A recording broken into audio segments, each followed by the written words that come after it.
I'm Phil Hellmuth Jr. In our last lesson, we looked at 3 questions you should ask yourself about your hand before you decide to bet on the river.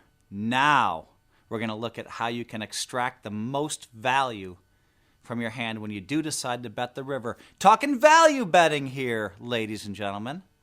Once you decide that betting on the river makes sense and that you're not likely to get raised by an opponent who's bluffing or holding a better hand, the question becomes, how much more money is your opponent willing to pay you? The only real way to answer that question is to understand your opponent.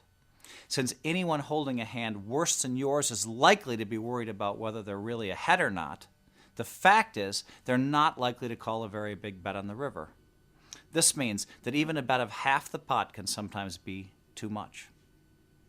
And if you do bet big on the river, the only hands that are likely to call are ones that actually have you beat, which is a whole different kind of disaster.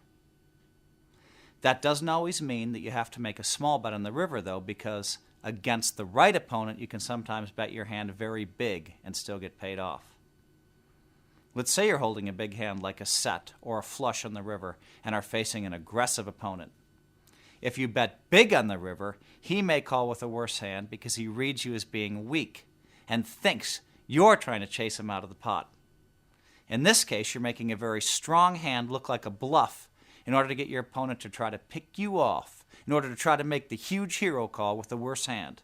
In short, knowing who you're up against is the key to knowing how much money your hand is worth on the river.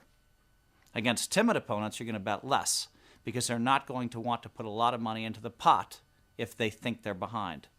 But against aggressive opponents, you can sometimes bet much bigger than they'd expect because your hand will look weak when it actually has them crushed. Sometimes make a huge bet against these aggressive guys. They think you're bluffing, and you're stacking all their chips, baby.